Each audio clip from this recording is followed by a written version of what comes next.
अल्हम्दुलिल्लाहि रब्बिल आलमीन वल आक़िबतु लिल मुत्तक़ीन वस्सलातु वस्सलामु अला रसूलिहिल करीम अम्मा बाद फ़अऊज़ु बिल्लाहि मिनश शैतानिर रजीम बिस्मिल्लाहिर रहमानिर रहीम कज़्ज़ब अस्हाबुल ऐकतिल मुरसलीन इज़ क़ाला लहुम शुअैबुन अला तत्तक़ून इन्नी लकुम रसूलुन अमीन फत्तक़ुल्लाह व अतीऊन। सदक़ल्लाहुल अज़ीम। मोहतरम और मुकर्रम हाज़रीन, अल्लाह रब्बुल इज़्ज़त का शुक्र और एहसान है कि अल्लाह ताला ने कुरान करीम की तालीमात हमें सुनने की तौफ़ीक़ अता फ़रमाई। वरना कुरान करीम मुसलमानों के लिए सिर्फ पढ़ने के लिए नहीं उतारा गया। खुदा इसमें क्या कहना चाहते हैं इसको भी पढ़ना ज़रूरी है। आज जो रुकू की मैंने तिलावत की है, सूरह शूरा का 10वां रुकू है। 19वें पारे के अंदर ये सूरत है। अल्लाह रब्बुल इज़्ज़त उसमें फरमाते हैं कज़्ज़ब अस्हाबुल ऐकतिल मुरसलीन, ऐका वालों ने यानी बद वालों ने पैगंबरों को झुठलाया। इज़ क़ाला लहुम शुअैबुन अला तत्तक़ून, जबकि उनसे उनके भाई शुएब ने कहा, इज़ क़ाला लहुम शुअैबुन, जबकि उनसे शुएब अलैहिस्सलाम ने कहा, इन्नी लकुम रसूलुन अमीन, बेशक मैं तुम्हारे लिए अमानतदार पैगंबर हूं। फत्तक़ुल्लाह व अतीऊन, अल्लाह से डरो और मेरी फरमाबरदारी करो। ये बंद वाले लोग थे। अल्लाह ताला ने माल की फरावानी अता फरमाई थी। बुत परस्ती के अंदर ये लोग मुब्तला थे। बुत परस्ती के अंदर अल्लाह ने दुनिया की नियामतों से बहुत ज्यादा नवाजा था। बुतों की इबादत करने के साथ इनके अंदर एक कमजोरी ये थी कि लोग नाप तोल में कमी करते थे। तराजू के अंदर कांटा मारना, जिसको हम अपनी जबान में बोलते कांटा मारना, तो अल्लाह ने इसको जिक्र किया खासतौर से। पैगंबर शुएब अलैहिस्सलाम को अल्लाह ताला ने इस कौम की तरफ नबी बनाकर भेजा और उन्होंने कहा कि भाई अल्लाह को एक मानो, मैं अल्लाह का रसूल हूं, मेरी रिसालत पर ईमान लेकर आओ और मेरी फरमाबरदारी करो और इन अहकाम इस्लाम पर, इस्लामी मसाइल और इस्लामी तौहीद के जो मैं बातें तुम्हें पहुंचा रहा हूं, इस पर कोई उजरत नहीं मांग रहा हूं, ये तो मुझे अल्लाह ताला देगा। लेकिन जो कमी थी उनके अंदर उसको जिक्र कर दिया। औफुल कैला वला तकूनु मिनल मुख्सिरीन, नाप को पूरा पूरा करो, नाप को, वजन को पूरा पूरा करो और कमी करने वालों में से मत हो। वज़ीनु बिल क़िस्तासिल मुस्तक़ीम, और वजन करो सीधी तराजू से, सीधे तराजू से। वला तबख़सुन नास अशियाअहुम, और लोगों को उनकी चीजों में कमी करके मत दो। वला तासौ फिल अर्ज़ि मुफ़सिदीन, और जमीन में फसाद मचाते मत फिरो।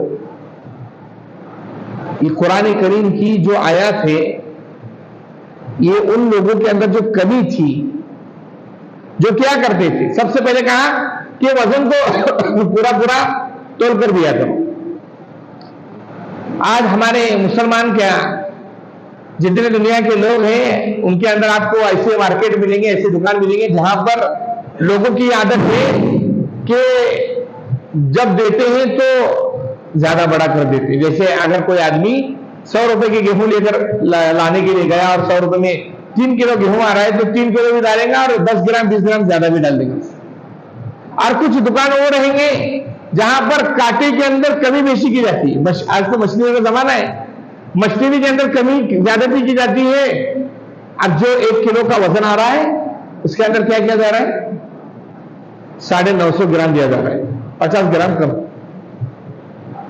बाद मर्तबा तो ऐसी वीडियो भी हमें देखने के लिए मिली जमाने में कि 1 किलो सेब दिया जा रहा है, औरत या मर्द सेब ले रहा है, और जो सेब बेचने वाला आदमी है वो क्या कर रहा है, सेब का वजन भी कर रहा है। लेकिन जब देने की बारी आ रही है तो दूसरे से, पहले से उसने जो भरकर रखे हैं वो थैली बदल कर दे रहा है। धोखाधड़ी। हुजूर अकरम सल्लल्लाहु अलैहि वसल्लम ने कामिल मुसलमानों की कुछ निशानियां बताई है कि मुसलमान अगर ये करे तो मुसलमान नहीं हो सकता हो, यानी कामिल मुसलमान नहीं हो सकता, कमजोर मुसलमान है। उसके अंदर एक बात कही, मन गश्य फलैसा मिन्ना, जो धोखा दे वो हम मुसलमानों में से नहीं, जो धोखा दे। ये हदीस जो है, जैसे कुरान करीम की आयत भी किसी किसी मौके पर उतरी है कि भाई ये मौका ऐसा था, इसमें ये काम हो रहा था, तो अल्लाह ने फौरन आयत उतारी कि भाई इस काम में इस वक्त में ऐसा ये काम होना चाहिए, जो अल्लाह रब्बुल इज्जत की मर्जी और मंशा और उसकी चाहत के मुताबिक। इस तरह हदीस का भी वुरूद होता है। हुजूर अकरम सल्लल्लाहु अलैहि वसल्लम ने किस मौके पर कौन सी हदीस कही है। जा रहे थे आप सल्लल्लाहु अलैहि वसल्लम एक मरतबा बाजार से, तो गेहूं बिक रही थी, बोरी के अंदर गेहूं थी, तो ऊपर तो गेहूं सूखी हुई थी, ऊपर तो गेहूं सूखी हुई थी, लेकिन अंदर हाथ डाला तो गेहूं कच्ची, गेहूं कच्ची। क्यों? गेहूं कच्ची रहती है तो वजन उसका ज्यादा होता है, और जब गेहूं सूख जाती है तो उसका वजन कम होता है। आज हम जो परेशान लोग हैं ना, हमारे मुसलमान, भाई हमारे रिस्क में बरकत नहीं, पैसा बहुत आता है लेकिन एक जेब में आ गया दूसरी जेब से खाली हो रहा है, औलाद बीमार पड़ रही है। इसकी वजह अवफुल कई लवाला तकुन मिनल मुख्सिरीन, नाप तोल के अंदर जो कमी ज्यादती हो रही है। और सिर्फ नाप तोल के अंदर का मतलब ये नहीं है कि गेहूं का और चावल का वजन, नहीं नहीं नहीं, हर जगह पर, हर जगह पर। नौकरी के अंदर आप ये कटौती कर रहे हो वक्त की, वक्त के अंदर कमी ज्यादती कर रहे हो आप, सामान जो आप लगा रहे हो उसके अंदर कमी ज्यादती अगर हो रही है, उसके अंदर अगर झूठ बोलकर कमीशन खाया जा रहा है, या गैरेज का काम करने वाले गाड़ी के अंदर कोई पार्ट लगा रहे हैं और अपनी मजदूरी से ज्यादा वो पार्ट का कमीशन सामने वाले आदमी से इस्तेमाल कर रहे हैं, वो भी इसके अंदर दाखिल है नापतोल की कमी में। फिर हमारे रिस्क में बरकत कहां है? इसलिए बुजुर्गों की बात है, पहले एक कमाता था और 10 खाते थे, आज 10 कमा रहे फिर भी एक नहीं खा रहा। पहले अकेला आदमी कमावे और 10 खावे, और आज 10 कमावे फिर भी अकेला ना खावे पेट भर के। अवफुल कैला वला तकूनु मिनल मुफ्सिदीन, शोएब अलैहिस्सलाम ने वो अल्लाह ताला ने दूसरी कौम की तरफ जो नबी बनाकर भेजा, उनकी आदत ये थी कि नाप तोल में कमी। आज यही हो रहा है। किराना माल के अंदर भी, किराना जब वो कांटा लगा रहता है उसके अंदर भी कमी ज्यादती की जाती है, अनाज के अंदर भी। और 2 नंबर का माल 1 नंबर बोल के 2 नंबर का माल बेचा जाता है। कपड़ों के अंदर भी यही हो रहा है। हर चीज के अंदर पकड़ लो आप जो भी कारोबार दुनिया का करते हो, चाहे वो इंजीनियरिंग की लाइन से हो, या बांधने की लाइन से हो, या गाड़ी की लाइन से हो, या कपड़ों की लाइन से हो, दुनिया के हर मार्केट के अंदर ये चीज, यहां तक कि जो बाजारों के अंदर सब्जी बेची जाती है, उस सब्जी के ऊपर भी क्या किया जाता है? केमिकल छिड़का जाता है, तो वो तरोताजा दिखता है। फल 2 दिन का है लेकिन केमिकल छिड़का तो फौरन पक गया। झूठ बोलकर दिखाया जा रहा है कि ताजा फल है, हालांकि है 2 दिन का। कोथिमीर जो है सड़ी हुई है लेकिन केमिकल डालने से ताजा हो गई, और मार्केट के अंदर रखकर उसको बेचा जा रहा है। ये कमी ज्यादती जो हो रही है उसकी वजह से आज के जमाने में बरकत मिटी हुई है, और यह हराम है शरीयत में। शोएब अलैहिस्सलाम ने अपनी कौम को कहा कि तुम नाप तोल में कमी करते हो, इसलिए झुकता तोला करो। उलमा इकराम क्या बोलते? झुकता तोला करो, सामने वाले आदमी को 2 चीज ज्यादा बढ़ा कर दो, उससे आपके माल के अंदर बरकतें, उससे आपके माल में क्या हो जाएंगी? बरकतें आ जाएंगी। इमाम अबू हनीफा रहमतुल्लाहि अलैहि के बारे में एक वाकया लिखा हुआ है। कपड़ों की तिजारत करते थे, साथ में मुफ्ती भी थे, और कपड़ों की तिजारत क्या करते थे, तो जो उनके पास वर्कर था, नौकर था, उसको जो है माल दिया एक मरतबा, और उसके अंदर एक कपड़ों का थान था, थान अपने यहां बोलेंगे उसको, गट्ठा बोलेंगे उसको, कपड़ों का कपड़ा नाप कर दिया जाता है। तो कहा भाई इस कपड़े के अंदर ये खराबी है, इस खराबी को आपको बोलना है कि भाई ये कपड़े में ये खराबी है, अगर आप लेना चाहो तो लो, कम कीमत में देंगे, वरना छोड़ दो। अब जो आदमी लेकर गया उनके पास से, उसने माल जाकर जो है सारा माल बेच दिया, शाम के अंदर आकर इमाम अबू हनीफा रहमतुल्लाहि अलैह को हिसाब दे रहा है, हिसाब दे रहा है।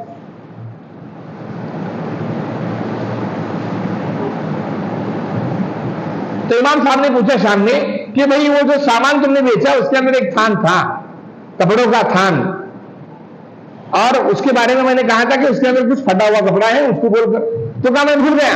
तो कहा भूले हो, किस आदमी ने लिया था? कहा वो मुल्क शाम से आदमी आया हुआ था। कहां से आया था?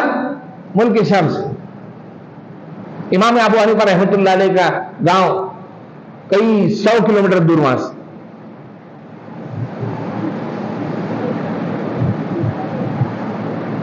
उसको जो है आदमी को कहा सुबह सुबह सवारी से निकलो, ढूंढते जाओ उसको, और ये जो रकम थान के लिए है उसको जो है कहना कि भाई आप थान हमको वापस दे दो, ये रकम दो, वरना उस थान के अंदर ये खराबी है, अब इस खराबी के पैसे कम ले लो आप, या फिर जितना चाहे उतना आप दे सकते हो हमें। ये बात कहकर इमाम साहब ने उसको भेज दिया।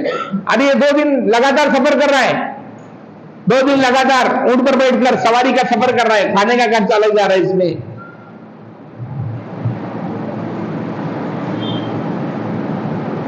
दो दिन के बाद उससे मुलाकात हुई आदमी से रास्ते में, तो कहा कि भाई आपने जो थान लिया था उसके अंदर कमी है, इसके अंदर, उसके अंदर थोड़ा कपड़ा बीच का खराब है, तो आप अगर लेना चाहो तो ले लो, वरना जो है मैं ये पैसे लाया हूं आपके, आप हमें वापस दे दो।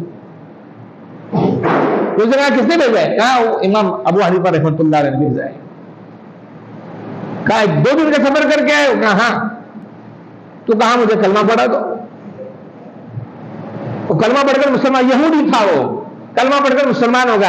ये हमारे इंसाफ और इस्लाम पसंद अखलाक और आदात थे जिस पर कभी जमाने में मुसलमान अमल किया करते थे, तो बगैर दावत दिए लोग हमारे अखलाक को देखकर मुसलमान हो जाया करते थे, बगैर दावत दिए हमारे कैरेक्टर को देखकर मुसलमान हो जाया करते।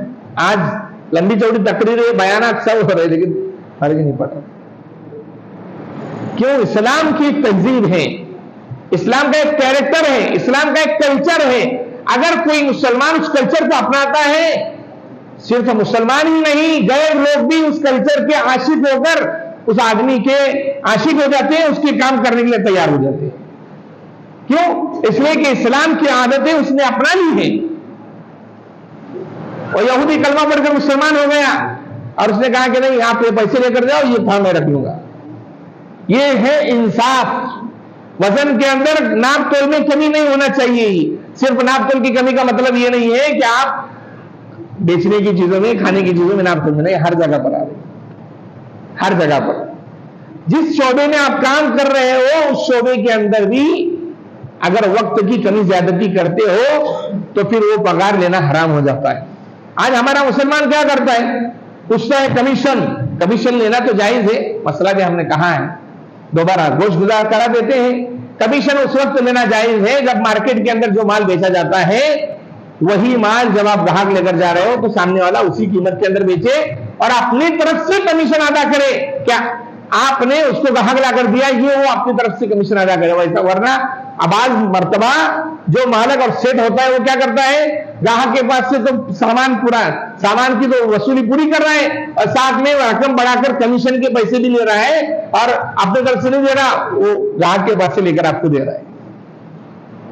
धोखाधड़ी है ये, कमीशन हराम है शरीयत में, ये कमीशन ये धोखा नहीं है।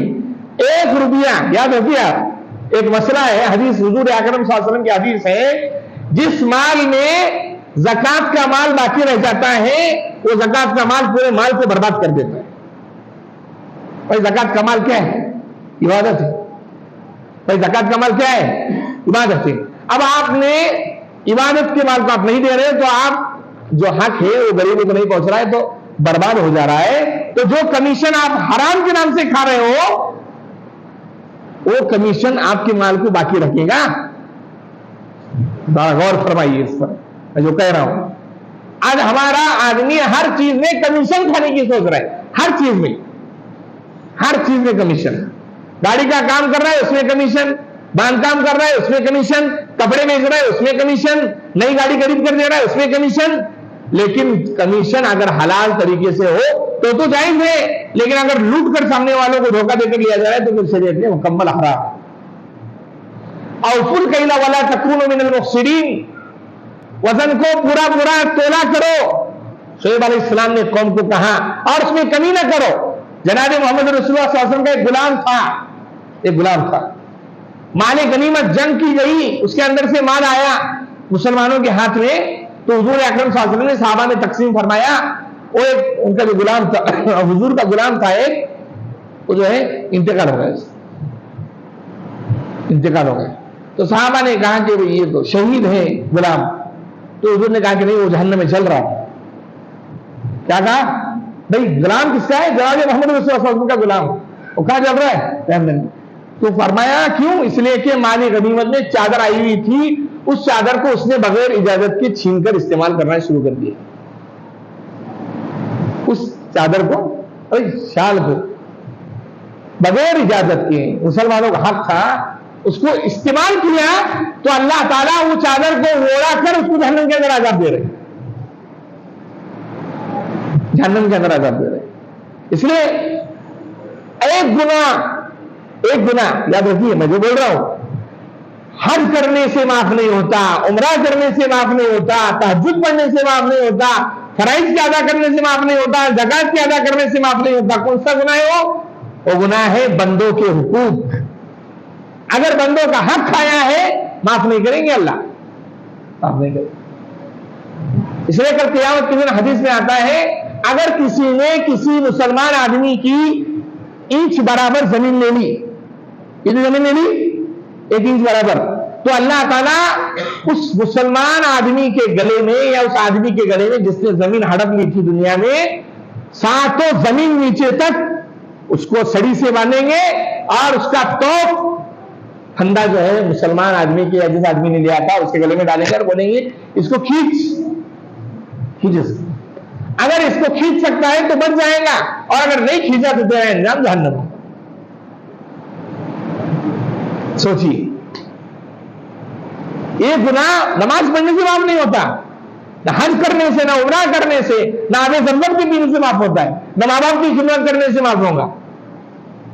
ये गुनाह तो वो है जो सामने वाले से माफ कराए बगैर माफ नहीं होता। बंदों के हुकूक। औफुल कैला वला तकूनु मिनल मुफसिदीन, बहुत लंबा चौड़ा मैदान है इसका। यह आयत जो मैं बोल रहा हूं, इसकी तफसीर अगर गौर से आप जो भी कारोबार करो, जो भी कारोबार हलाल तरीके से, सच बोलकर, क्या कौन सी चीज बोलकर? सच बोल। और कितनी बड़ी बशारत, हुजूर अकरम सल्लल्लाहु अलैहि वसल्लम ने खुद बकरियां चराई, 2 मरतबा मुल्क के शाम जाकर माल बेचा है आप सल्लल्लाहु अलैहि वसल्लम ने। सारे नबियों ने तिजारत की है, पैगंबरों ने तिजारत की है। सुलेमान अलैहिस्सलाम ने भी जो है बादशाह होने के बावजूद मुल्क चलाया करते थे, और दाऊद अलैहिस्सलाम बादशाह होने के बावजूद मुल्क का कारोबार संभाल रहे। इदरीस अलैहिस्सलाम कपड़े सिया करते थे, हजरत आदम अलैहिस्सलाम खेती-बाड़ी किया करते थे, पैगंबरों ने कारोबार किया है। लेकिन हुजूर अकरम सल्लल्लाहु अलैहि वसल्लम ने अजीब बात इरशाद फरमाई, अत्ताजिरु सदूकुल अमीन माअन नबिय्यीन व सिद्दीकीन व शुहदा। जो ताजिर तिजारत करने वाला, कपड़े की कारोबार करे, गैरेज का कारोबार करे, बिल्डिंग बनाने का कारोबार करे, फर्शी लगाने का कारोबार करे, वेल्डिंग का कारोबार करे, या फिर कोई भी कारोबार, दुनिया का कोई भी कारोबार करे, 2 चीजें उसमें होना चाहिए, एक हो सच्चा और एक अमानतदार। सच बोलकर लो आप, सच बोलकर, झूठ बोलकर नहीं। इसलिए मसला लिखा है फुक़हा किराम में, आलियत की क्लास है, 5वें साल के अंदर एक किताब पढ़ाई जाती है जिसको अरबी जबान में शरहुल वक़ाया कहा जाता है। उसमें यह मसला लिखा हुआ है कि अगर कोई आदमी एक चीज, मिसाल के तौर पर गिलास खरीद लिया उसने 10 रुपए का, और सामने वाले को बोलकर बेचता है वो कि ये आपको मैं 15 रुपए में दूंगा, मैंने इसको 12 रुपए में खरीदा था, तो ये पैसे लेना हराम, पैसे लेना हराम, जिस शोबे से आप मुताल्लिक हो, जिस शोबे से मुताल्लिक हो। इसलिए हमारे उलमा इकराम का ये मामूल रहा है, बाज़ अल्लाह वाले मदारिस की जिंदगी में ऐसे गुजरे हैं कि मदरसा पढ़ाते पढ़ाते अगर कभी किसी का फोन आ गया या कोई मेहमान आ गया, तो जितना वक्त 2 मिनट 3 मिनट मेहमान के सर पर हुए, उतना ज्यादा वक्त तलबा को और पढ़ाया करते थे, ताकि आमदनी हलाल हो, आमदनी हलाल हो। आज कमा बहुत रहे हैं हम, लेकिन उससे ज्यादा गंवा रहे हैं। उसकी वजह क्या है कि हमारे हलाल माल में हराम माल आ गया है। धोखाधड़ी से कभी कारोबार नहीं चला करते, कभी कारोबार नहीं चला, कभी बरकतें नहीं आया करती। हुजूर अकरम सल्लल्लाहु अलैहि वसल्लम ने यहां तक के कहा है कि जो आदमी तिजारत करे और उसके अंदर कसमें खाए, अल्लाह उसके माल में बरकत नहीं देते, अल्लाह उसके माल में बरकत नहीं देते। सहाबा इकराम रिज़वानुल्लाहि अलैहिम अजमईन की आदत थी। मलेशिया के अंदर जो इस्लाम फैला है, वह इंडोनेशिया के अंदर, इंडोनेशिया में जो इस्लाम फैला, दो सहाबा इकराम वहां पर पहुंच गए थे, गेहूं बेचते थे, गेहूं। जोहर की नमाज के लिए जाते थे, सामने आजू बाजू बहुत सारी दुकान थे, लेकिन लोग वहां नहीं जाते थे, यहां यहीं ठहरते थे। उसकी वजह क्या थी? वजह यह थी कि सहाबा इकराम सच बोलकर और ईमानदारी के साथ तिजारत करते थे, और इसी तिजारत से इस्लाम फैला उनकी, यही तिजारत से, अखलाक को देखकर। इसलिए कोई भी आप कारोबार करो, उसके अंदर सच बोल दो, झूठ नहीं बोलना चाहिए। सामने वाले से आप बोल कर लो कि मैं भाई आपके माल में मैं इतना फायदा ले रहा हूं, कमीशन ले रहा हूं, और सामने वाला मुझे कमीशन दे रहा है, जितना सामने आप सीधी बात बोल सकते हो। जैसे मिसाल के तौर पर मेरा भाई है और मैं उसको मैं लेकर गया, भाई ये माल यहां पर मिल रहा है, इससे ले ले तू, ये जितना दूसरों को देता है उतना तेरे को भी देगा, लेकिन मेरे को उसमें कमीशन वो देगा, अपने तरफ से तेरे माल में से नहीं लेगा। अगर अच्छी मान लिया तो अच्छी बात है, ना माना तो कोई नुकसान नहीं। क्यों? हराम का माल तो खाने से बच रहे हैं हम, हराम का माल तो खाने से बच रहे।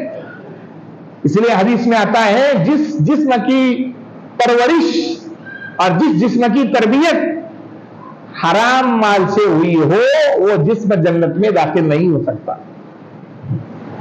वो जिस्म जन्नत में दाखिल नहीं हो सकता। इसलिए आजकल हम कमा बहुत रहे हैं, लेकिन गंवा रहे हैं, क्योंकि हमारे अंदर कमी बेशी की आदत है। हर चीज में काटा मारो, खाने पीने की चीजों में नहीं, सारी चीजों में। हम जो भी धंधा करते हैं मुसलमान, इसको सोचे आप, हमारे यहां पर बोर्ड लगा रहता है। एक तो ऐसी चीज है जिसको इस्तेमाल आदमी कर सकता है, लेकिन बात चीजें ऐसी हैं जिसको 3-4 दिन तक इस्तेमाल करने से वो कोई बिगड़ती नहीं है।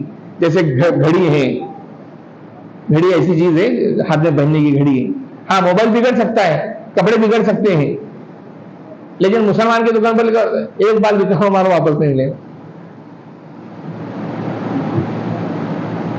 अब तहकीक करें आप माल की। हदीस के अंदर आता है, हुजूर अकरम सल्लल्लाहु अलैहि वसल्लम ने इरशाद फरमाया, मन अकाल, जिसने इकाला किया, अकालहुल्लाहु यौमल क़ियामा, अल्लाह उसका इकाला करेंगे क़ियामत के दिन। अब इकाला किसको कहते हैं? इकाला कहते हैं किसी आदमी ने आपके पास से 100 रुपए का सामान खरीदा, अब वो सामान उसने इस्तेमाल नहीं किया। जैसे किराना माल की दुकान में से उसने चावल लेकर आया 100 रुपए के, अब उसको चावल की जरूरत नहीं थी, पहले से चावल मौजूद है, बेखबरी में उसने चावल लाया, अब वो चावल लेकर आपके पास आ रहा है और आप क्या बोल रहे? नहीं, एक बार बिका हुआ माल वापस नहीं लिया जाता। तो कोई बात नहीं, रूल है तिजारत का, शरीयत इसकी इजाजत देती है। लेकिन अगर आपने वो माल उसका वापस ले लिया और उसको 100 रुपए वापस दे दिए, या 100 रुपए के बदले कोई सामान दे दिया, तो कल कियामत के दिन अल्लाह ताला आपके गुनाहों का इकाला फरमाएंगे, यानी आपके गुनाह माफ फरमा देंगे उसके बदले।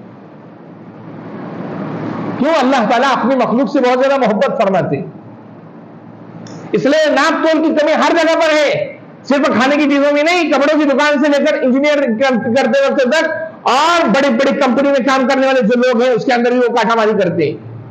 जो कंपनी का वक्त है उसके अंदर मोबाइल चलाते बैठेंगे, वो भी हराम है शरीयत में, वो भी हराम। दुनिया में ऐसे लोग भी मौजूद हैं बुजुर्गों, जो वकील होने के बावजूद, चंद दिन पहले किसी आदमी ने एक वीडियो भेजा था, एक वकील जो है बूढ़ा हो गया लेकिन अभी तक साइकिल चलाता है, और आज के वकील 2 महीने वहीं में गया, स्विफ्ट गाड़ी बाहर निकल गया।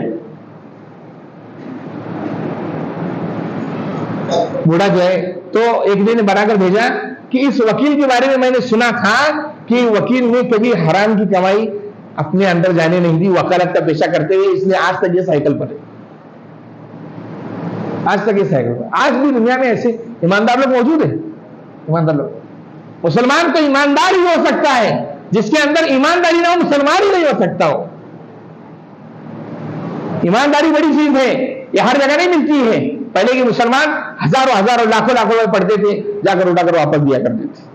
जाकर एक मुसलमान, एक आदमी ने एक जमीन खरीदी, मुसलमान ने, पुराने जमाने की बात कर रहा हूं जब ताबईन लोग मौजूद थे, सहाबा को देखने वाले लोग, और उस जमीन के अंदर जब उसने बांधकाम शुरू किया घर का बांधना, तो खजाना निकला, उसने खजाना खुद नहीं लिया, जो मालिक था जमीन का उसको जाकर दे दिया कि ये तुम्हारा है। वो कहने लगा नहीं, ये तो आपने खरीदा है जमीन, ये आपका है। दोनों के अंदर लेने के ऊपर झगड़ा हो रहा है। और हमारे यहाँ रातों रात कोई दूसरा ही गायब कर देता था।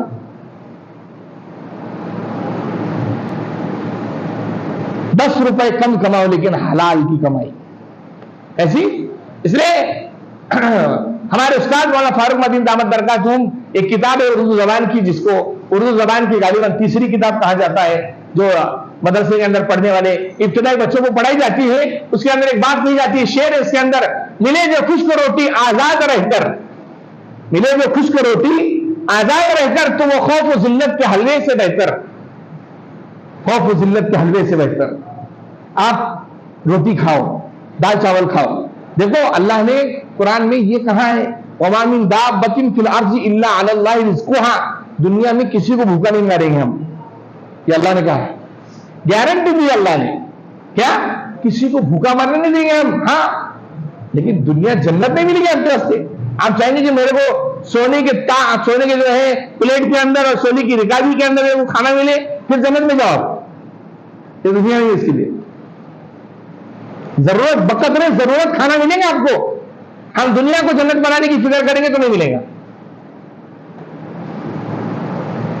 मिले जो खुश्क रोटी, दाल चावल रोटी खाओ, दाल चावल रोटी खाओ, लेकिन इज्जत के साथ। इससे कर्जा ले रहे, उससे कर्जा ले रहे, वहां से बैंक में से पैसा निकाल रहे हम, और खाना खा रहे हैं, बिरयानी मुर्गा मुसल्लम खा रहे हैं, और ये फाए वो फाए, क्या फ्राई फ्राई, और फिर लोग आ रहे तो भाट के जा रहे घर छोड़ के।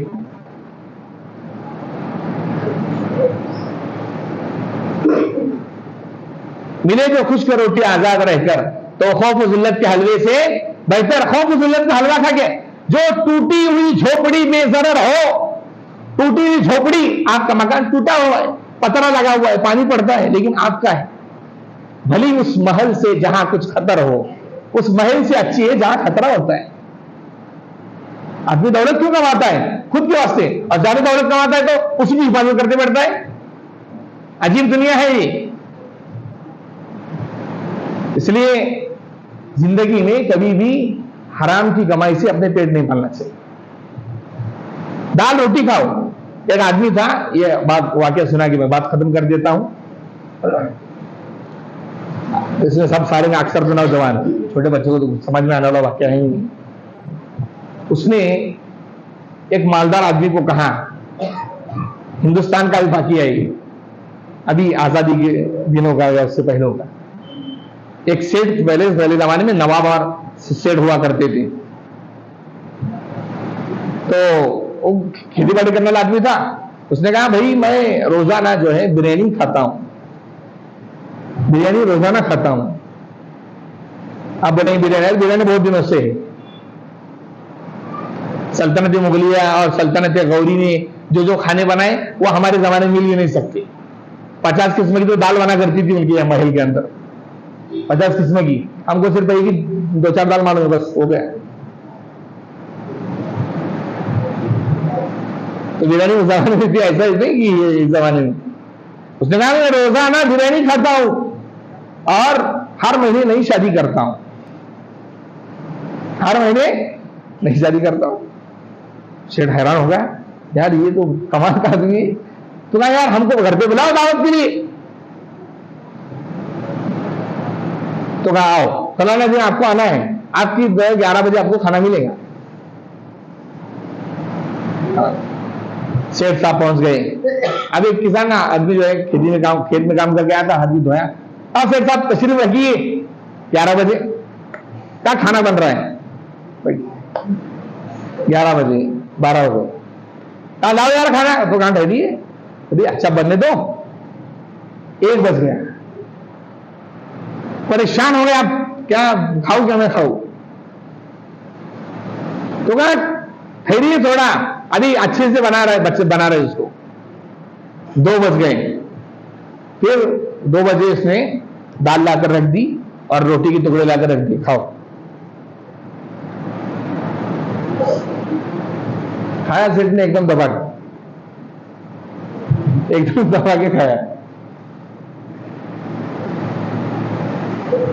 तो कहा यार ये खाने में जो मजा आया वो किसी में नहीं आया अभी तक। तो कहा हाँ, भूख लगने के बाद जो खाना खाया जाता है वो बिरयानी से कहीं ज्यादा बेहतर होता है।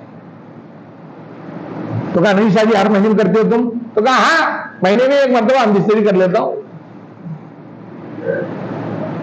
मेरे पास नौजवानी शिकायत लेकर आती, कंबर दूसरी वजह हमारी बहुत दर्द करी बोली। तो मैंने कहा क्या भाई गाड़ी कितनी चलाते हो? तो कहा एक दिन छोड़कर गाड़ी चला।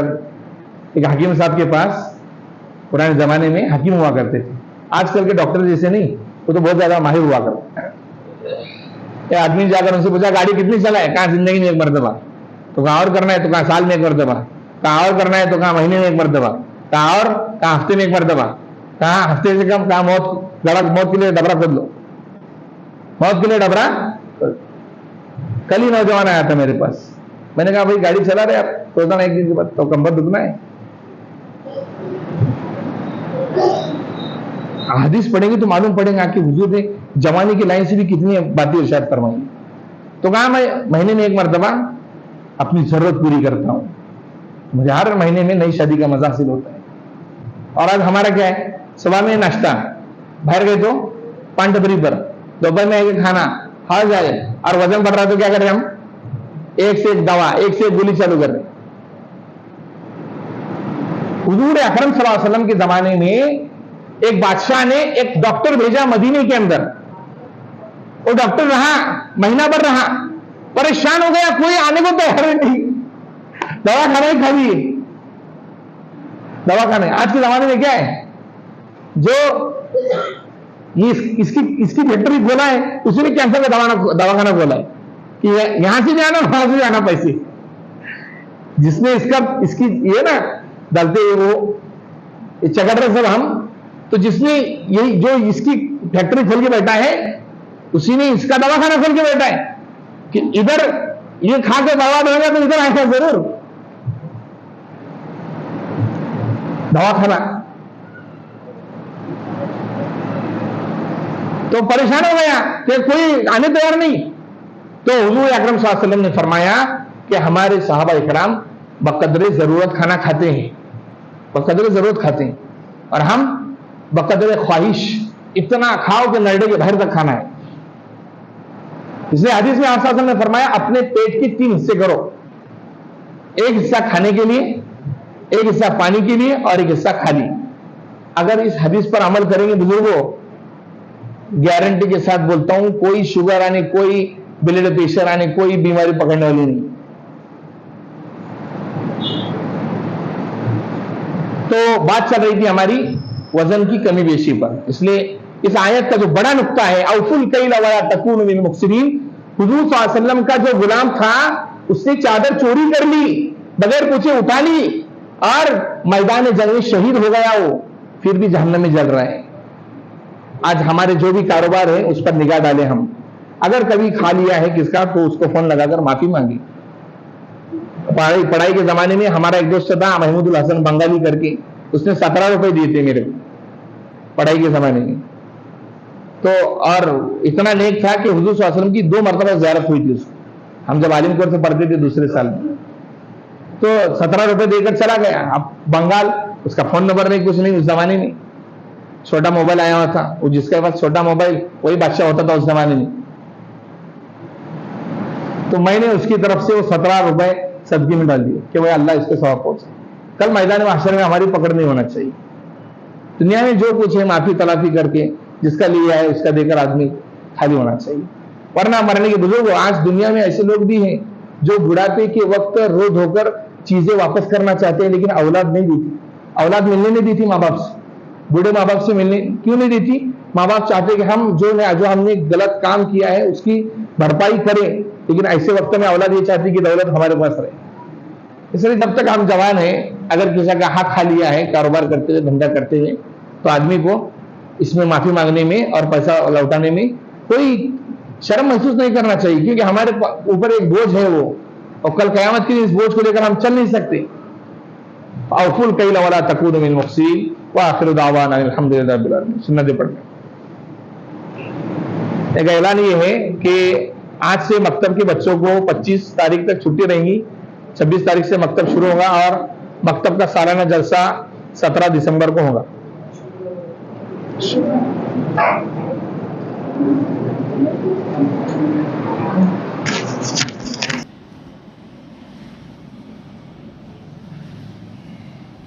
अल्हम्दुलिल्लाहि रब्बिल आलमीन वल आक़िबतु लिल मुत्तक़ीन वस्सलातु वस्सलामु अला रसूलिहिल करीम अम्मा बाद अऊज़ु बिल्लाहि मिनश शैतानिर रजीम बिस्मिल्लाहिर रहमानिर रहीम वत्तक़ुल्लज़ी ख़लक़कुम वल जिबिल्लतल अव्वलीन क़ालू इन्नमा अंत मिनल मुसहहरीन सदक़ल्लाहुल अज़ीम।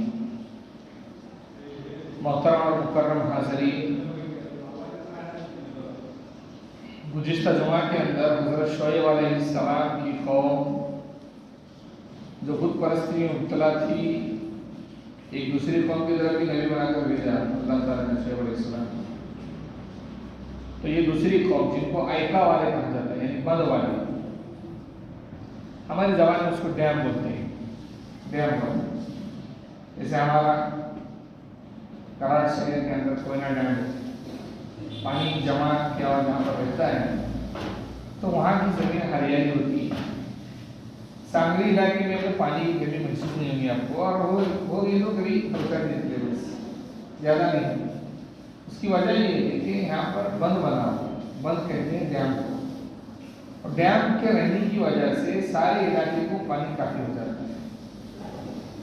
बल्कि अगर कोयना डैम की बात की जाए तो महाराष्ट्र की लाइट पूरी कोयना डैम पर है और आधा कर्नाटक को लाइट देता है कोयना डैम।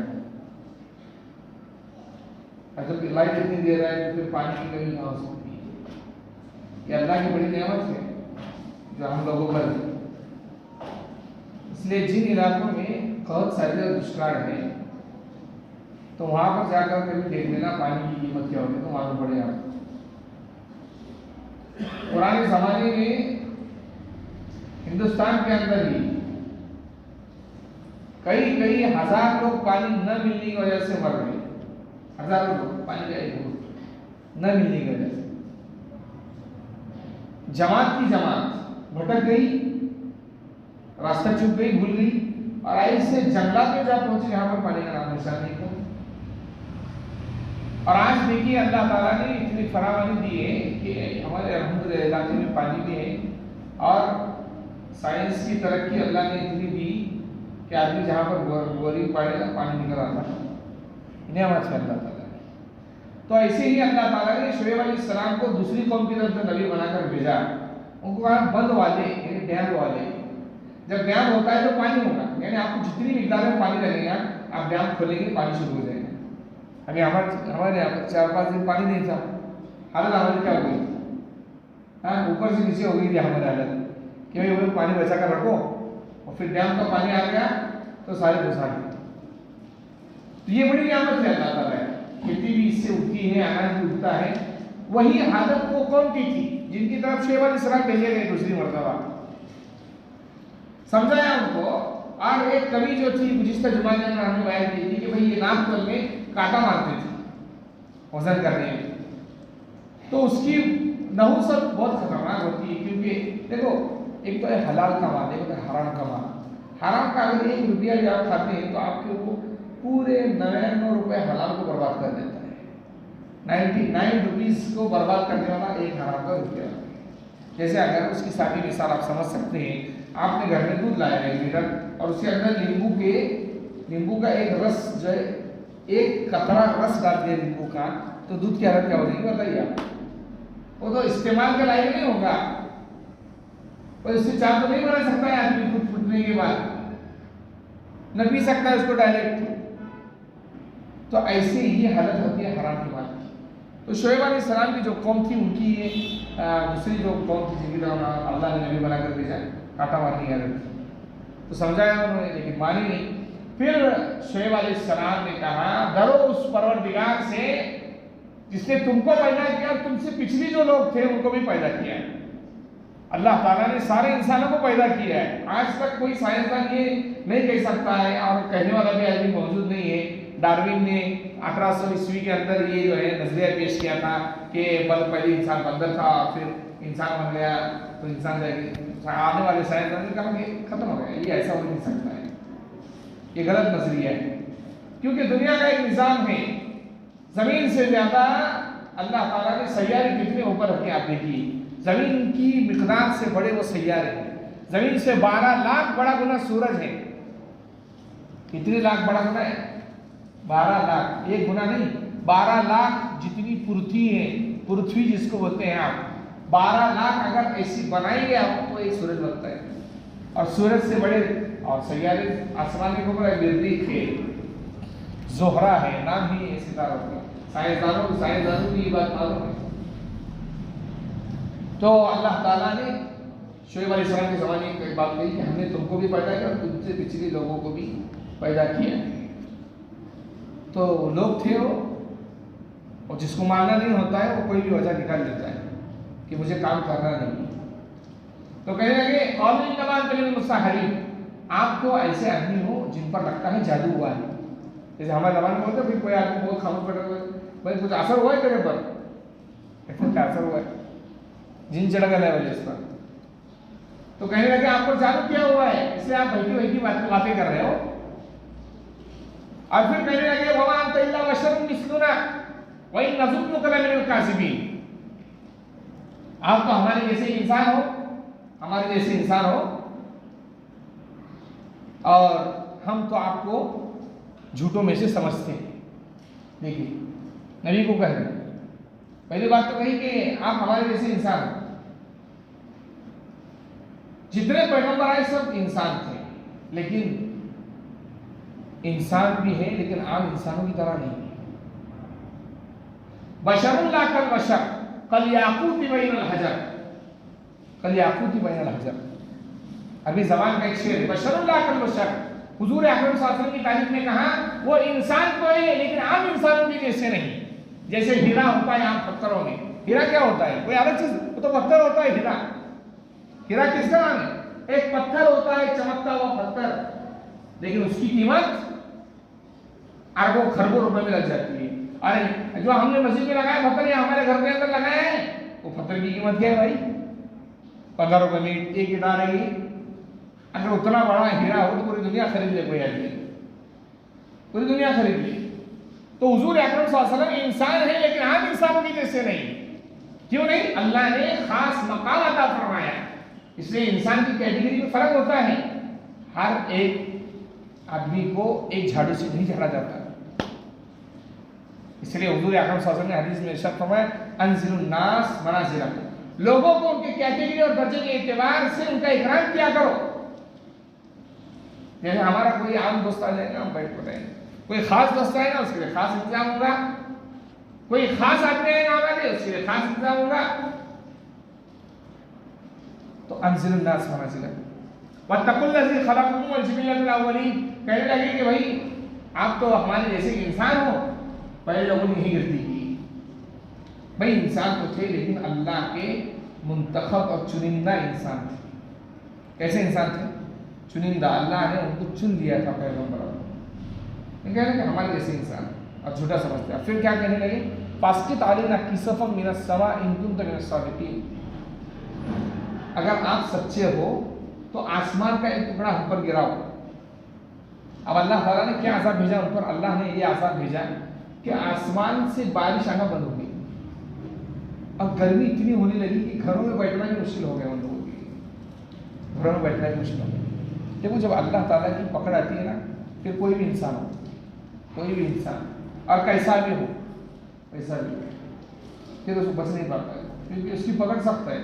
हम जैसे इंसान की जैसे पकड़ नहीं होती है कि पुलिस आ गया पकड़ लेकर ले गया तो एक आम पकड़ हो गई, हुकूमत की पकड़ हो गई वो, लेकिन खुदा के मुकाबले में क्या है? वो आम पकड़ है। क्योंकि अल्लाह की पकड़ ऐसी आती है जहाँ किसका हुआ हमको मालूम नहीं होता कि पकड़ आ गई। एक अल्लाह वाले थे देखिए, और उन्होंने दुआ मांगी कि अल्लाह ताला हम पर मुसीबत नाज़िल फरमाई। मुसीबत नाज़िल फरमा।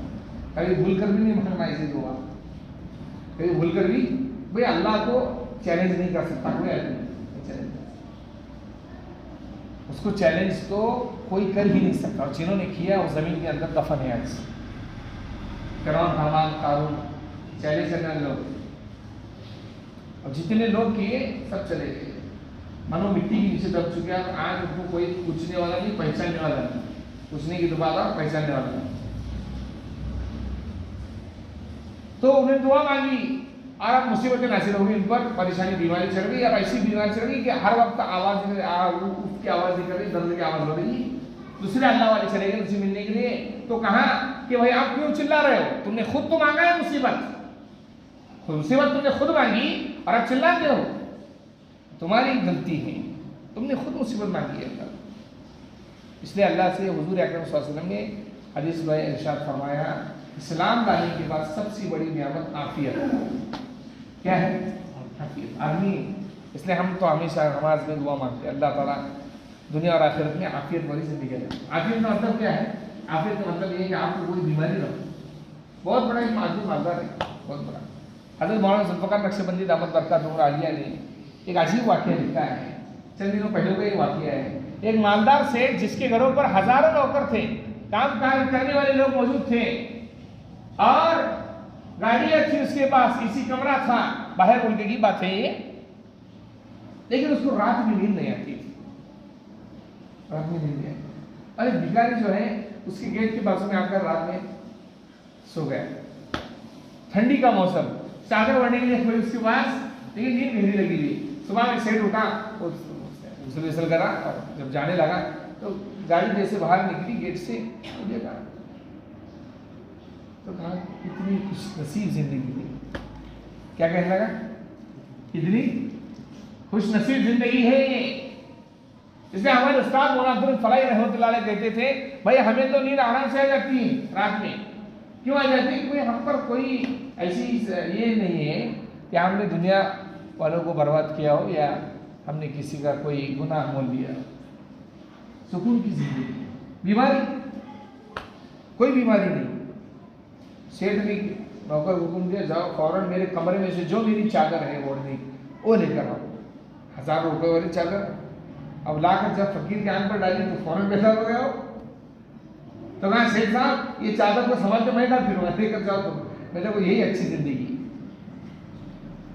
तो लोग समझते हैं मालदारी एजाज की बात है, कोई एजाज की बात नहीं मालदारी।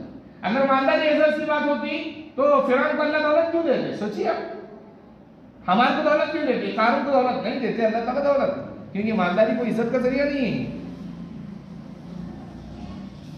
तो इसलिए पैगंबर की कौम ने खुद आज़ाद मांगा, तो कहने लगी कि आप सच्चे में आसमान से बारिश गिरा, आसमान से जो है फासले आगे ना कि सफम में नस्मा, आसमान से टुकड़ा गिरा हमारे ऊपर। चैलेंज किया पैगंबर को, और अल्लाह को ये बात पसंद है, अल्लाह को ये बात पसंद है। अल्लाह के सामने तो बंदा मिट्टी बनकर रहे, क्या बनकर रहे? मिट्टी, आग नहीं। आग बनकर शैतान रहा तो बर्बाद हो गया। मिट्टी की खासियत है उसके अंदर झुकाव होता है, और जिस मिट्टी में झुकाव पतलापन होता है वहां से क्या उगता है? भाई हरियाली उगती है, सब्जा उगता है, अनाज उगता है, गेहूं उगता है, चावल उगता है। क्यों? जर्म नमीन, जर्म जो है जमीन जो है नर्म है, झुकाव है उसके अंदर। यही अल्लाह कहते हैं कि हमें तो वो चाहिए भाई जो जिसके अंदर झुकाव।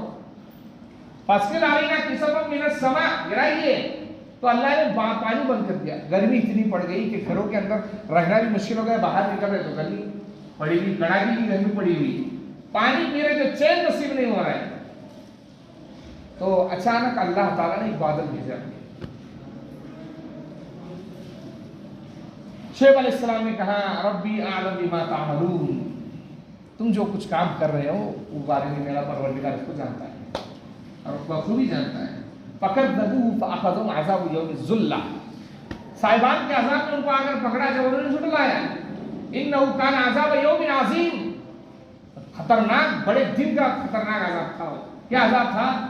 अब गर्मी सोचिए आप, जहाँ पर पानी प्यास जो है आदमी को जोर से लगी हो, और उस प्यास के अंदर कयामत की फितनों में से एक फितना जो गिनते हैं ना कि भाई जो है दज्जाल आएगा और जो पढ़ते हैं हम कि वो पानी पेश करेगा। तो वाक़ियतन आप सोचिए हालत उस वक्त ऐसी रहेगी जब दज्जाल आएगा तो बाप को प्यास लगी होगी, माँ को प्यास लगी होगी, बीवी को प्यास लगी होगी, बेटे को प्यास लगी होगी, बच्ची को, लड़की को प्यास लगी होगी, और आदमी बाहर निकलेगा और दज्जाल कहेगा ये पानी, हमारे पास पानी दे दो, पानी दे दो आप, और इतने सारे लोगों की जिंदगी बचाओ। और दूसरी तरफ ईमान है, दूसरी तरफ क्या है? ईमान। ऐसी पकड़ में आखिरी इंतजार होगा, इसलिए दज्जाल की अज़ाब से पनाह मांगना चाहिए। तो पानी की जब तकलीफ आ जाती है और प्यास लगती है तो आदमी जो है बेचैन और बेकरार हो जाता है। घर के अंदर गर्मी, बाहर गर्मी, और पानी नहीं उसमें। सारे लोग दौड़ दौड़ कर बादल के नीचे आ गए, छाव पड़ी हुई है। अब सारे लोग सोच रहे हैं आसमान से क्या पड़ेगी? बारिश पड़ेगी और हमारा बदन गीला हो जाएगा, ठंडक महसूस होगी और हम अपने बर्तन भर लेंगे। लेकिन क्या हुआ? अल्लाह ने आग बरसाई। क्या बरसाई अल्लाह ने? जलकर खाक हो। फकज़्ज़बूहु फ़अख़ज़हुम अज़ाबु यौमिज़ ज़ुल्ला इन्नहु कान अज़ाबु यौमिन अज़ीम। बेशक वो एक बड़े दिन का अज़ाब था जो हो गया उन पर। फिर अल्लाह फरमाते हैं कि भाई ये जो इन्होंने किया है आने वाली इंसान न करे। इन्न फ़ी ज़ालिका लआया, बेशक इसमें निशानी है। वमा कान अक्सरुहुम मुमिनीन, और लेकिन अक्सर लोग ईमान लाने वाले नहीं हैं। दुनिया के अंदर अक्सर लोग ईमान वाले नहीं हैं, ईमान वाले नहीं। 22 के बारे में इसका तज़किरा है। कल मैदान महशर के अंदर भी जो मुतकब्बिर लोग, दुनिया में मालदार लोग जो होते हैं वो अक्सर ईमान वाले नहीं होते। अब ये समझ ले बात, नबी के पैरूकार जितने गुजरे हैं, हर नबी के जमाने में वो कमजोर और फकीर और मोहताज लोग नबियों के करीब आए हुए, नबियों के करीब आए। क़यामत में फकीरी का दर्जा सोचिए आप। शेख सादी रहमतुल्लाह अलैह ने लिखा है कि फकीरी कोई इज्जत का जरिया नहीं है, बल्कि जनाब मोहम्मद रसूलुल्लाह सल्लल्लाहु अलैहि वसल्लम को फकीरी पर नाज था। हुजूर अकरम सल्लल्लाहु अलैहि वसल्लम को फकीरी पर नाज था, आप सल्लल्लाहु अलैहि वसल्लम को गरीब पर। एक साहब अल्लाह के नबी सल्लल्लाहु अलैहि वसल्लम से कहा कि अल्लाह के नबी मैं आपसे मोहब्बत करता हूँ। कहा सच्ची मोहब्बत करते हो? कहा हाँ सच्ची मोहब्बत करता हूँ। कहा हाँ ऐसा, तो फिर फकीरी के लिए तैयार हो जाओ, तुम पर गरीबी आना शुरू हो जाएगी, तुम पर गरीबी आना शुरू हो जाएगी।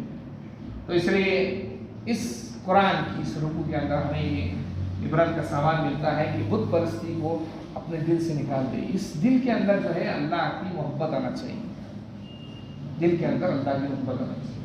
ये दिल दुनिया की मोहब्बत की जगह नहीं है। मूसा अलैहिस्सलाम ने अल्लाह से कहा कि अल्लाह आप इतने बड़े हैं तो आप कहाँ पर रहते हैं? तो कहा मोमिन के दिल में रहता हूँ, मोमिन के दिल में रहता हूँ। तो अल्लाह ताला अल्लाह रब्बुल इज़्ज़त जो है पैगाम नहीं देना चाहते कि ज़र परस्ती, जेवर परस्ती, दुनिया परस्ती और जन परस्ती, औरत परस्ती कुछ काम में आने वाले नहीं, वही काम में आएंगे जो हम चाहें। और अल्लाह चाहते हैं कि हमारा बंदा हमसे डर कर रहे। अब जो अय्याम चल रहे हैं इज्तिमा के, इज्तिमा जो है एक बहुत बड़ी इबादत है। सोचिए इसको, मतलब मौलाना इलियास रहमतुल्लाह अलैह, मैं तो भाई आपको एक तारीखी बात पेश करता हूँ, जिसके बारे में कोई फजीलत बयान नहीं करूँगा मैं, बस तारीखी बात आप समझ लें इसको। जब अंग्रेजों का हिंदुस्तान पर कब्जा था तो दो जमातें बहुत जोरों पर थी। 1857 की लड़ाई हुई, उसके बाद उलमा इकराम को दिल्ली के जो है दिल्ली से लेकर लाहौर और लाहौर के शहर तक जो है जितने दरख्त थे, हर दरख्त पर उलमा इकराम की लाशें लटकी नजर आ रही थी। ऐसे वक्त में जो काम किया है और रेशमी रुमाल की तहरीक हजरत मौलाना महमूद हसन देवबंदी रहमतुल्लाह अलैह, इन्होंने बुनियाद जो इनके उस्ताद थे हजरत महमूद उनका नाम था, मौलाना कासिम नागवी रहमतुल्लाह अलैह, मौलाना याकूब रहमतुल्लाह अलैह, हजरत मौलाना मुफ्ती जो है एक अल्लाह वाले मुफ्ती रफ़ीउद्दीन शाह रफ़ीउद्दीन रहमतुल्लाह अलैह, बहुत बड़े अल्लाह वाले गुजरे। इन्होंने उस वक्त में दीन को बचाने के लिए एक मदरसे की बुनियाद बनाई और उन्हीं के शागिर्द हुए हजरत मौलाना महमूद हसन देवबंदी रहमतुल्लाह। एक उस्ताद एक शागिर्द, एक उस्ताद एक शागिर्द, अनार के दरख्त के नीचे शुरू हो गया मदरसा।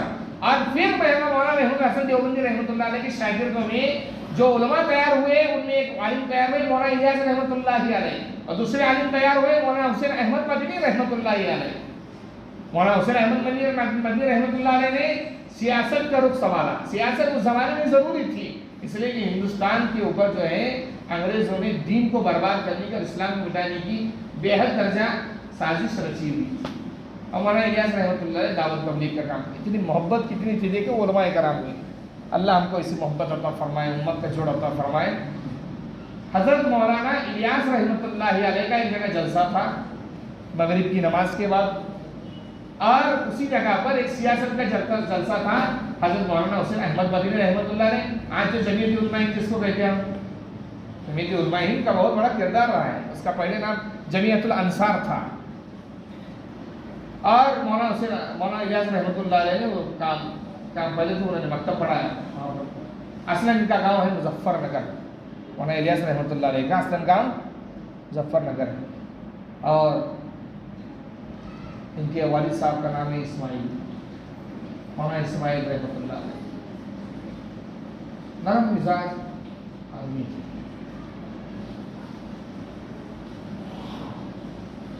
निजामुद्दीन जहाँ आज है आबाद, वहाँ पर बड़ी जगह खाली थी।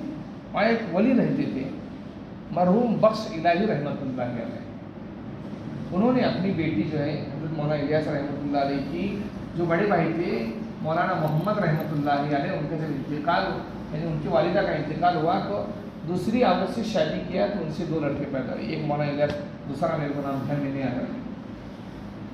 तो मकतब पढ़ाया, फिर देखा भाई दीन की बर्बादी चल रही और शुदी की तहरीक चली। दूसरी तहरीक चली थी शुदी की तहरीक। शुदी की तहरीक क्या थी कि जहाँ गाड़ी वाला मिल जाए, मुसलमान मिल जाए, उसको खलास। वैसे ज़माने में मौलाना हुसैन अहमद मदनी रहमतुल्लाह अलैह गाँव पहुँचे और मौलाना इलियास रहमतुल्लाह ने दावत तबलीग का काम शुरू किया। क्योंकि शुदी की तहरीक जहाँ पर चली थी, एक मुसलमान आदमी भी ऐसी हालत थी कि मुसलमान ऐसे हाथ बांध कर खड़े होते थे। इतना बुज़दिल हो गया था मुसलमान, आज तो उससे ज़्यादा बुज़दिल है। ऐसे हाथ बांध कर खड़े होते और कहता था कि मैं मुसलमान नहीं, मैं हिंदू हूँ। और सामने लोग समझते थे कि भाई मुसलमान, तो इतना कहने के बाद उसको कलमा पढ़ाते थे, कुफ्र का कलमा, और फिर उसको जान सुनाते थे। एक किताब है असीराने माल्टा, उर्दू कभी सीख लिया करो तो मालूम पड़ेगा कि हमारे उलमा का क्या किरदार रहा है। तो असीराने माल्टा के अंदर ये बात लिखी गई है। तो मौलाना इलियास रहमतुल्लाह अलैह ने उस ज़माने में दावत तबलीग का काम शुरू किया। और मौलाना हुसैन अहमद मदनी रहमतुल्लाह अलैह सियासत का काम शुरू किया कि सियासत के जरिए इस्लाम को बचाया जाए। बिल आखिर जलसे की जगह तय थी दोनों की मगरिब के वक्त में। तो मौलाना इलियास रहमतुल्लाह पहुंच गए वहाँ पर बात करने के लिए, और मौलाना हुसैन अहमद रहमतुल्लाह पहुंच गए इधर बात करने के लिए। जगह दोनों की अलग अलग थी। अब मौलाना इलियास रहमतुल्लाह को मालूम पड़ा मौलाना हुसैन अहमद मदनी रहमतुल्लाह अलैह, क्योंकि हज़रत मौलाना हुसैन अहमद मदनी रहमतुल्लाह अलैह मुहाजिर मदनी है, मदीने से हिंदुस्तान तशरीफ लेकर आए थे। 16 साल मदीना में पढ़ा है उन्होंने, लेकिन हिंदुस्तान के अंदर मुसलमानों की आज़ादी ने इतना बेचैन कर दिया कि हिंदुस्तान में आए और इसी ज़मीन में हो, इसी ज़मीन में मौलाना रहमतुल्लाह कहते हैं कि भाई आज मौलाना की तकरीर है, तो सारे काफिले को कहा कि साथ चलो, सब उठ जाओ और चलो हमारे साथ। मौलाना हुसैन अहमद मदनी रहमतुल्लाह अलैह से इधर मौलाना हुसैन अहमद मदनी रहमतुल्लाह अलैह सुना कि मौलाना इलियास रहमतुल्लाह अलैह तशरीफ लाए, तो कहा भाई चलो सब उठो, आज कोई सियासत की तकरीर करेंगी, आज जो है वहां पर जाकर बैठ जाएंगे। फिर मौलाना इलियास रहमतुल्लाह ने एक जुमला कहा था कि अगर मुझे इस काम से फुर्सत मिलती दावत तबलीग के काम से, तो मैं जरूर मौलाना हुसैन अहमद मदनी का साथ देता उस काम में जो कर रहे हैं। और मौलाना हुसैन अहमद मदनी रहमतुल्लाह ने भी एक जुमला कहा कि अगर अल्लाह मुझे इस काम से फुर्सत अता फरमा दे तो मैं मौलाना इलियास रहमतुल्लाह के साथ जरूर जुड़ जाऊंगा। उस जमाने में ये काम शुरू किया, और इनको करीब से देखने वाले जो उलमा थे वो हज़रत मौलाना अबुल हसन अली नदवी रहमतुल्लाह अलैह, जिन्होंने उनकी ज़िंदगी पर मुस्तकिल सवाल है मौलाना इलियास रहमतुल्लाह लिखी। हिस्ट्री ऑफ द मौलाना इलियास रहमतुल्लाह अलैह पूरी किताब है मुकम्मल, आप उसको कभी पढ़ लीजिए तो मालूम पड़ेगा। तो एक अजीम काम है जो लेकर चले अब दुनिया के कोने कोने तक पहुँच गया। इस काम की बरकत से अल्लाह ताला ने कई जगह पर मसाजिद आबाद किए, मदारिस आबाद किए। कई जगहों पर जो मुसलमान मुर्तद हो चुके थे दोबारा ईमान के हालत के अंदर लौट कर आए, दोबारा ईमान की हालत में लौट कर। तो 2 तहरीकें चली उस ज़माने में हिंदुस्तान की आज़ादी, एक मदारिस की तहरीक, एक दावत और तबलीग की तहरीक, और अल्लाह ताला ने इसको परवान चढ़ाया है। और ये बहुत ही मोहतरम शान काम, बहुत ही मोहतरम शान काम, इसलिए कि इस काम के अंदर अल्लाह ताला की मदद भी है, वादी भी है। और कुरान में अल्लाह ने 21वें पारे की 3रे सूरत में फरमाया है वल्लज़ीना जाहदू फीना लनहदियन्नहुम सुबुलना। यानी कुरान शरीफ जो है गौर से इसका तर्जमा पढ़ना चाहिए तो हमको मालूम होगा। इसलिए मैं कहता हूँ हमेशा, मैं तो मकतब के अंदर भी कहता हूँ, मदरसे के अंदर भी मुझे ताकीद है हमारे पढ़ने वाले बच्चों को कि कभी हिंदी कुरान लिया करो और उसके अंदर से रोज़ाना एक सफ़ा बैठ कर घर में पढ़ा करो, तर्जमा पढ़ो, तो मालूम पड़ेगा कि अल्लाह क्या कह रहे हैं। क्योंकि असल जो किताब हम पर नाजिल की गई है हदीस के साथ, वो कुरान शरीफ, वो हदीस तो उसकी तशरीह है कुरान शरीफ, जैसे गाइड बोलते हैं हम, किताब है और किताब की गाइड है। तो कुरान शरीफ की गाइड जो है हदीस है, लेकिन कुरान शरीफ में क्या करेंगे याद में पढ़ना जरूरी। अल्लाह कहते हैं जो हमारे रास्तों में मुजाहदा करेगा, कोशिश करेगा। तो ये अल्लाह रब्बुल इज़्ज़त की बहुत बड़ी नियामत है हम पर कि दाऊद को तबलीग के ज़रिए अल्लाह ताला ने, मुझे तो रश्क आता है उन लोगों पर जो जाकर घरों घरों, मैं तो अभी तो मैं छुट्टी पर हूँ 15 दिन, मैं जा रहता हूँ, रोज़ाना जमात आती है वहाँ पर सुबह में और ज़ोर से चिल्लाते हैं भाई नाम लेकर। मैंने कहा कि नहीं इन्हें पैसे की ज़रूरत है ना कुछ ज़रूरत है, फिर भी बेचारे सुबह को रोज़ा अल्हम्दुलिल्लाह पूरा मोहल्ला खड़ा हो गया। तो ये बरकत होती है दावत व तबलीग की।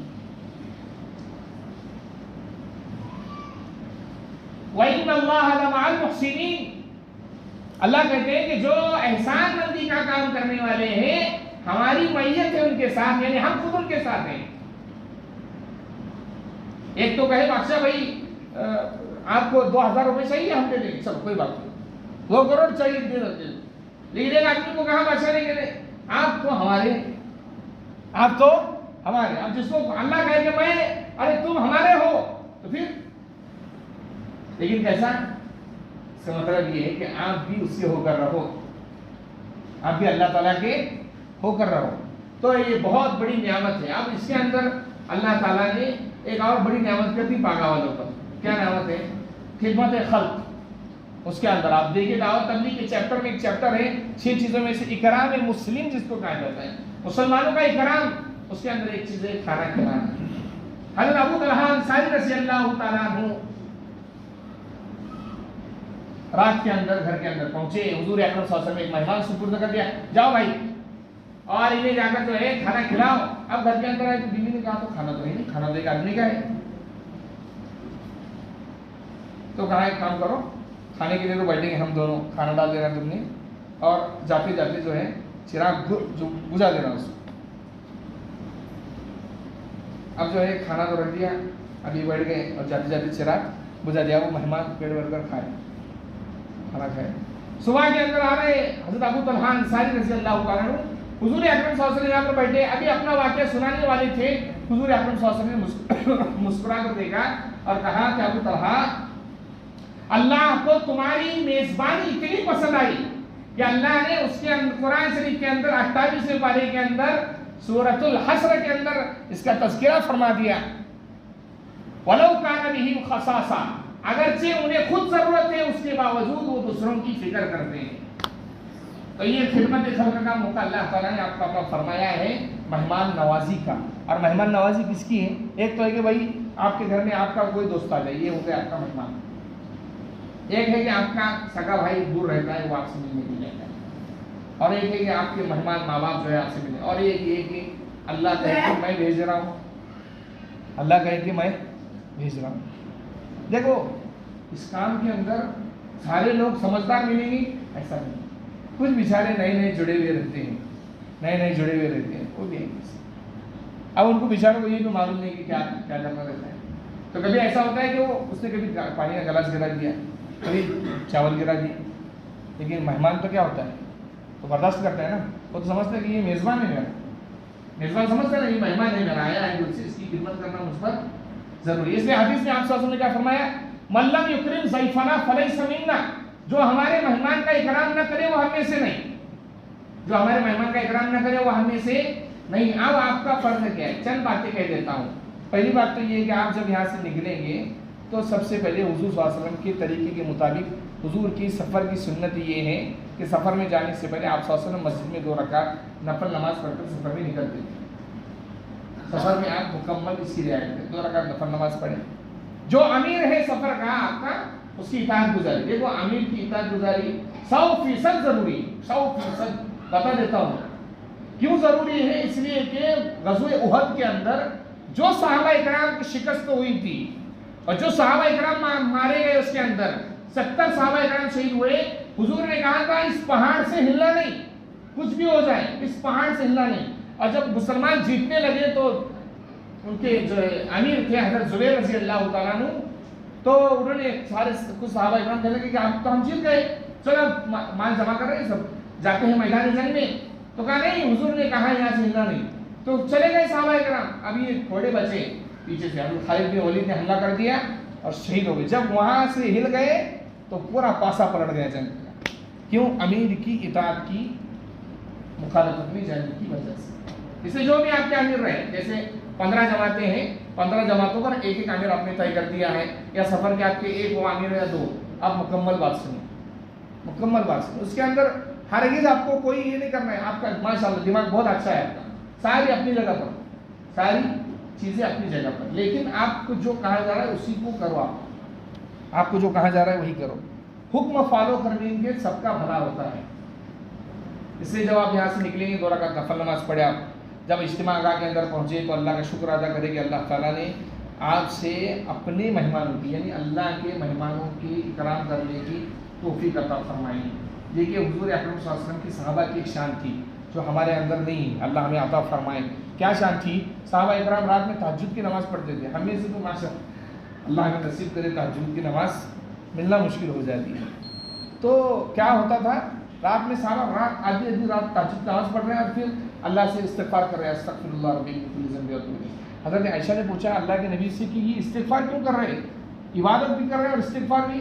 तो कहा इस्तिग़फ़ार इसलिए कर रहे हैं कि जो इबादत की अल्लाह उसको कबूल फरमा ले, जो इबादत की अल्लाह उसको कबूल फरमा ले। ये बड़ी बात है बुजुर्गों, वरना कितनों की इबादत काले कपड़े में डालकर मार दी जाती है ऊपर।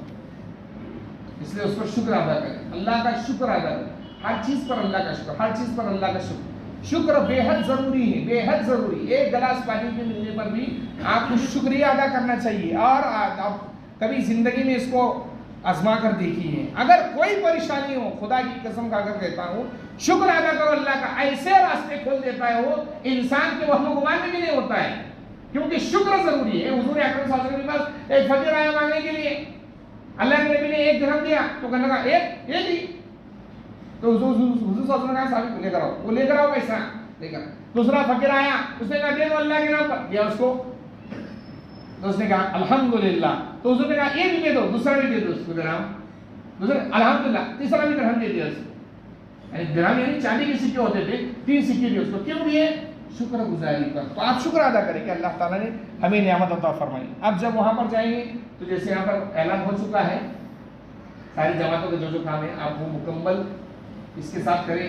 कोई बाहर के लोग आ रहे हैं खाने के लिए, अगर वो कोई गलती करते हैं तो उनसे आप सही, वो गलत बर्ताव कर रहे हैं, आपको मालूम है, ये आप सही बर्ताव करें। आपकी जो है आपका मुस्कुराना जो है उसी गुस्से को ठंडा कर देंगे। ये हुजूर अकरम। अभी मैं एक वाक़या सुनाऊंगा, बात खत्म कर दूंगा। बस ये मेहमान का एहतराम आप मुकम्मल तरीके से करें, अमीर की फरमाबरदारी करें। और जैसे ये आखिरी बात ये कही थी, क्या कही थी कि भाई मुकम्मल सामान बांधने के बाद, धोने के बाद निकलना है ना। छूट गए आगे गाड़ी आगे वो गलत। आपकी देखो इन्नमल आमाल बिल खवातीम, अमाल का दार मदार खात्मे पर होता है। खात्मा का मतलब क्या होता है? हर काम का नतीजा जो होता है वो आखिर में उसका फैसला किया जाता है। माशाल्लाह बहुत शुरू में आप अच्छा बहुत अच्छा आपने काम किया, लेकिन एंड के अंदर आपने पूरा सत्यानाश कर दिया तो उस काम का कोई फायदा नहीं। इसलिए हुजूर ने क्या फरमाया, इन्नमल आमाल बिल खवातीम, अमाल का दार मदार खात्मे पर है। आप खात्मा सही तरीके से निभाए मुकम्मल। जब सारे लोग बैठे वहाँ पर तो निकलने के वक्त भी, दूसरे निकलने के वक्त भी, निकलने से पहले बैठकर दुआ करें। आप बैठकर दुआ करें कि अल्लाह ताला जो हमने खिदमत की है हर लाइन से, अल्लाह उसको कबूल फरमा, और जिसको हमारे लिए दुनिया और आखिरत में नेक नामी का, इज्जत का, बढ़ोतरी का और अपने कुर्ब का जरिया बना। ये आप वहाँ से दुआ करके निकले। वहाँ से जब निकले तो ये दुआ करके निकले आप। और कोई भी हो, देखो बड़ी उम्र का हो, बुजुर्ग उम्र का हो। उसके अंदर एक बात आई थी एतिकाफ की, मैं उस वक्त नहीं बताया मुझे, लेकिन मसले की वजह से मुझे बताना ज़रूरी। एतिकाफ मस्जिद के अंदर ही होता है, मस्जिद के बाहर एतिकाफ नहीं होता है, जैसे जो साथी तय की।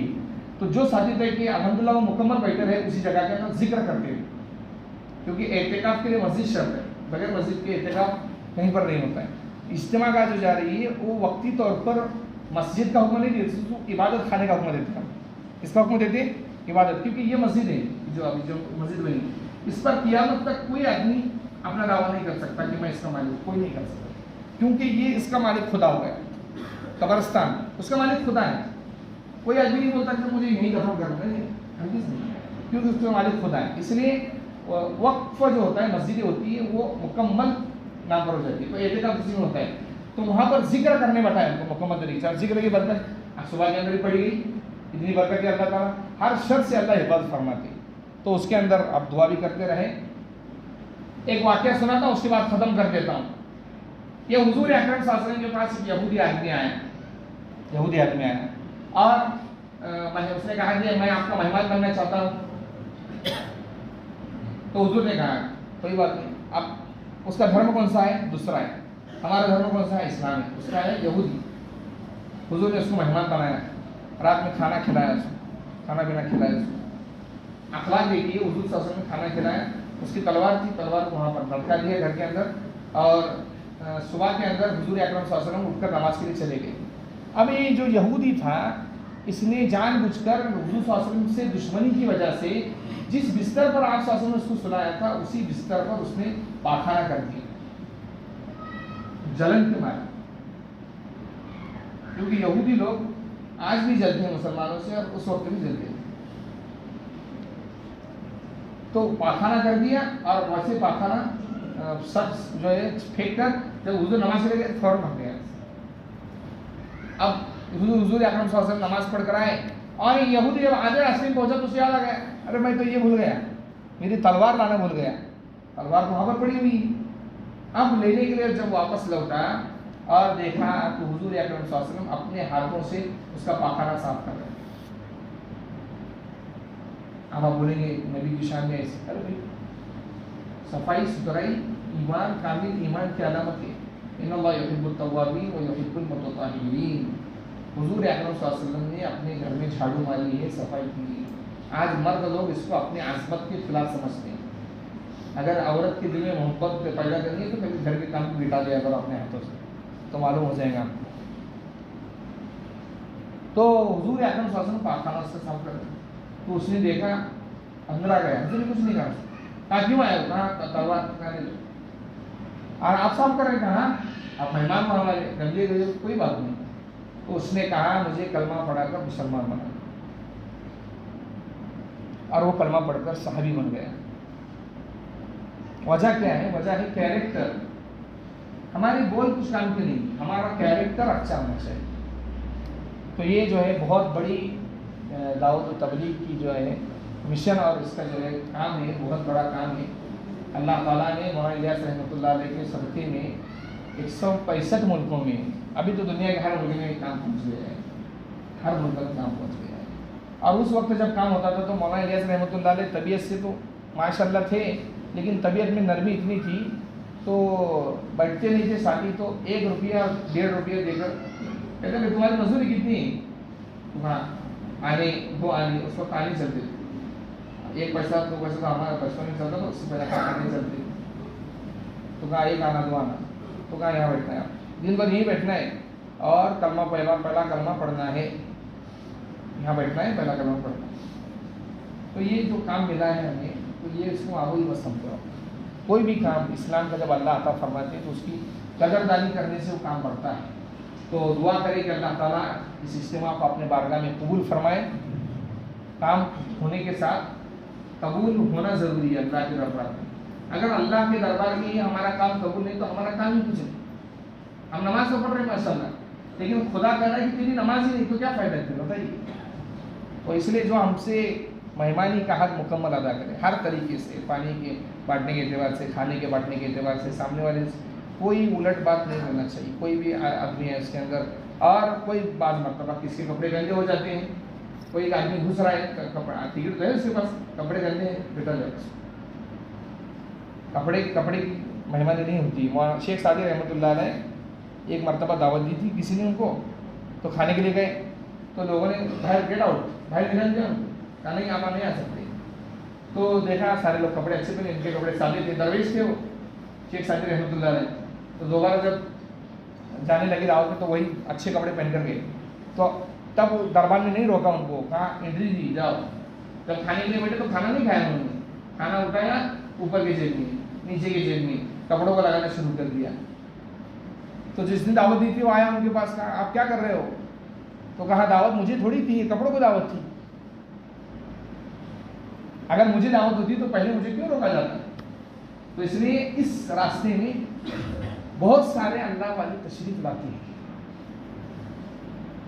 हदीस में हुजूर अकरम सल्लल्लाहु अलैहि वसल्लम ने एक बात अजीब बात इरशाद फरमाई, बहुत सारे रुब्बा अशासिन, बहुत सारे परागंदा हाल, बाल बिखरे हुए, कपड़े फटे हुए, कुछ कपड़े गंदे रही हैं, टोपी फटी, दाढ़ी किधर भी जा रही है। लौ अक़सम अलल्लाहि लअबर्रअहु, अगर अल्लाह की कसम खा ले तो अल्लाह उस काम को पूरा कर देते हैं। इतना बड़ा मकाम होता है। तो इस रास्ते में बाज अल्लाह वाले तशरीफ लेकर चले जाते हैं, लेकिन उनका अल्लाह के नज़दीक बड़ा मकाम होता है। इसलिए कभी हमारे मेहमानी के अंदर आ रहे हैं तो इनका भी इकराम करें। तो हर एक का इकराम मुकम्मल तरीके से होना चाहिए। और जो जो आमिर साहब तय हैं आपके, आप माशाल्लाह उम्र में बड़े होंगे, अच्छी बात है, आप माशाल्लाह सलाह में बड़े होंगे, अच्छी बात है, लेकिन जो आमिर आपके लिए तय किया गया है वही आमिर की आप बात मुकम्मल सुने। इसमें जैसे साहिल से जो जिम्मेदार आए थे उन्होंने एक बात कही कि